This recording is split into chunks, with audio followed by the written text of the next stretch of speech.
Well, I guess it was bound to happen.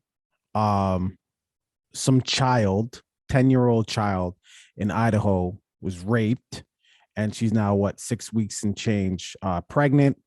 And of course, in that state, abortions are illegal unless it's to save the mother's life. So she's got to travel to get her abortion. You know, what's crazy is this is just the beginning. You know, when they said the whole children being raped thing, what about when they were like saying, like, don't ban abortions, don't make it Right, illegal? And they were like, right, what right. about children's being raped and, you know, by their fathers and having babies? I'm like, okay. I'm like, I guess it could happen, but y'all are really going crazy with the hypotheticals. And to me, like, this just makes me wonder how often it does happen and it's just underreported because lo and behold, boom, like headlines. And this is just the first of many. I believe that, unfortunately. I think it's a case of something that wasn't really as important. I agree with you. I don't think this is going to be the last time that we hear about this type of stuff going on, or this type of story or something like this happening, where people might believe or might question whether or not abortion is justified in these cases, right? So it's funny when they pose these, because they pose it to the politicians, they pose it to all these people to see what their word was, because their job now is to defend the law. that that's their job, while also not, like, you know, being rude towards the victim of the crime here. I didn't know how to word that exactly. You know what I mean? So it's quite a fine line to tippy toe there. This is why you could never be a politician That's why I because, could never be a politician. Yeah, yeah. I really suck at bullshit. I just tell you how I feel. Yeah, just regardless of how you feel. Uh, that interview that you sent me, the governor of South Dakota, Yeah, man, she is a fantastic politician because boy, she could dance. She could put Michael Jackson to shame, Usher, all wrapped it. She could dance around a question. And it's funny because I thought it was very obvious the way she was handling, and I'm assuming all the states that have made abortions illegal, the way they're going to handle these questions is, hey, guess what? What about the actual person who committed the crime? She kept going to what about the person, you know, who did the R? Like, what about, right. we should be talking Deflecting. about deflecting. And to me, that just sounds more like when they're talking about the school shootings and they're saying, hey, why are we blaming the guns? Let's blame the person who shot them. So it's the exact same argument. They're just replacing guns with, you know, child predator, essentially, is what they're doing. And I'm like, wow, you guys have mastered this argument down to a T. And on top of that, you really think the people listening to your debates are that stupid that we won't pick up on that? It's the same way you defend guns. It's the exact same thing. It's funny So, because yeah. the only real argument that anybody really has for those who are against it is just, like, you know, preserving human life, and life has the right to be preserved, and you're killing the child, and da da da da, which I get, right? I totally get, but I don't know if I said this before, but I know that I've had this discussion, and what I said is, okay, so what are we preferring here? Because there's a lot of children who are born into bad situations. Like, the parents should not have children. You know, they could be mentally unstable, they could be financially unfit, they could be addicted to drugs, they could be abusive. There's so many issues that they could have, and they could be like, I shouldn't have a kid. And now we're taking that out of them, saying, listen, you have to have this kid, you have to raise them. So now we're going to have a generation of children who are born into these situations where they shouldn't be, and quite possibly don't. Is that better? Is that a better alternative? I'm not sure really what the thinking is Look, here. And with this situation, it's like, just one sec. With this situation, it's just like, you see this happening. There's more things that are going to happen.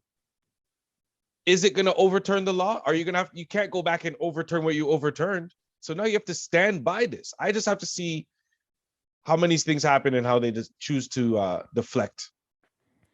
well, at the end of the day, they will continue to do that successfully only because they were able to do that so well with with the mass shootings, right? I mean, there's no real, it's a few new gun laws. You can now Right. carry a concealed weapon in New York. So, anyways, they got some movement. But look, you know what? I never said this on our pod, but I'll say this. I do believe that it is a woman's right to choose. I've said that. But what I haven't said is I also understand the argument on the other side as far as the Christian aspect, not the science. You understand what I'm saying?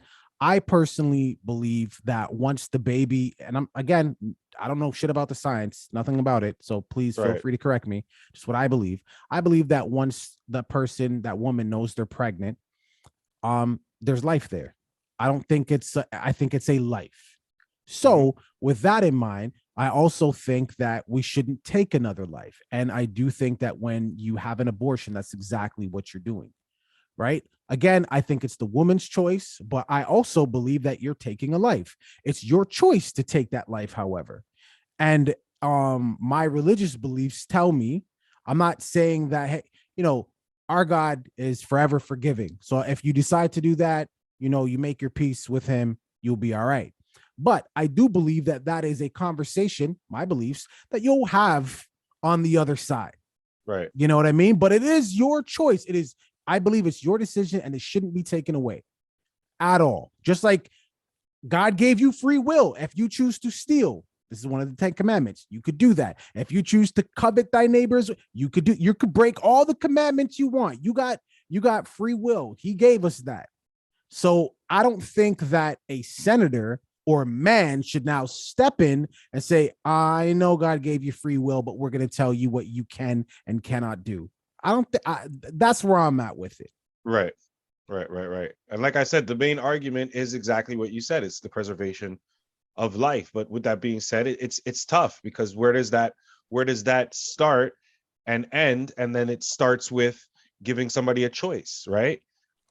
Because you can't have one without the other if they choose to go forward with it. So that's where you have the tippy toe line. And that's what makes this argument very difficult. And that's where both sides kind of defer. But with that being said, if anybody agrees that it's the woman's choice to do it, to make the entire act of it itself illegal, like to take away the choice completely, is what the issue is. So I don't think they have the right to do that, especially Well, when it's not their children. But Well, hey, right now they can fall back on, okay, you can't get it here, just cross state lines, you can get it there. that's going to change soon. They're going to figure out a Well, way I to mean, get. until then, they can lean on that argument. I mean, it's Yeah. not like they can't have one. It's just you now have to travel. I think it's Netflix and I think it's Disney. They said any women that work for them that want to have an abortion and that need to cross state lines, they will cover the transportation costs. This is what Netflix is doing and Disney. That's crazy. That's amazing, right? So, although it's unfair, of course, not everybody works for Netflix and Disney, right? And not everybody can handle that or even afford the transportation costs. So there's a lot to it. But again, they can lean on that argument until it's just banned right across the board. And I don't want to escape this 10-year-old girl who got pregnant, raped, sexually assaulted, and got pregnant, right? Right. Um, the way she was handling that question is, I thought she handled it great. I got to be honest with you. What else could she say? She's like, I've never been in that situation. Nobody in my family has been in that situation. So I can't begin to, because you know how politicians do it. They just fake the funk. Oh, I know exactly how you, no, you don't. Right. Or how about this one? I could imagine. No, you can't. But So even with that, at least like the ability to just completely not answer the question and answer the question at the same time, I think is the true talent of a real politician. And that's what she did in the entire interview. Like the questions were very direct, and her ability to off the cuff find ways to dance around it and not really answer it and make it still like she cares about people. You know what I mean? That was amazing. well, you got to remember, right? Like we're Kudos to saying, you. yeah, of course, but we're saying, I think most people are saying that you cannot tell another person what to do with their body, right? So she's in charge of the state. She can't just come out. I mean, some politicians do, but I think she's playing it safe by basically playing both sides of the fence because Right. she has to represent the people of that state. And if the majority of the people of that state says, "Hey, no more abortions, it should be illegal unless," then that's what she's got to go with. But at the same time, being sympathetic to the other side, like, "Hey, this is the law. Yeah. But I understand where you're coming from and why you're upset about this. But it is the law. And if the law gets changed, well, then I'll be like, hey, to the other side, this is the law.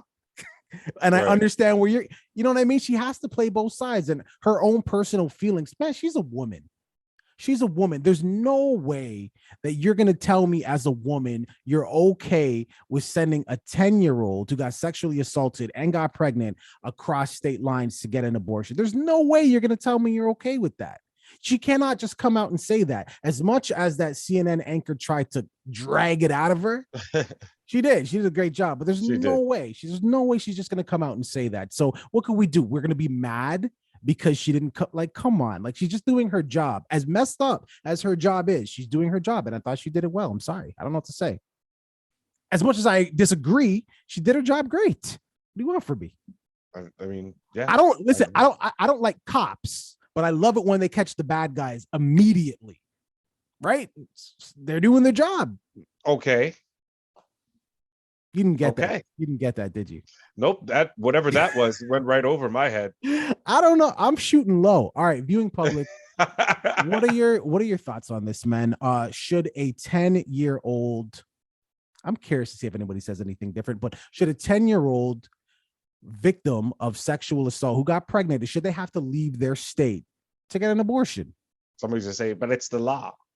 But their law also says, if it's to protect the mother's life, then the exception can be made. And the one thing that came out of that interview was 10 years old. Could her body even handle labor? Right. So again, protecting her life. So should she, specifically this 10-year-old girl, have to leave the state to get the abortion? Leave it in the comments. Don't forget to like and subscribe. All right, deuces.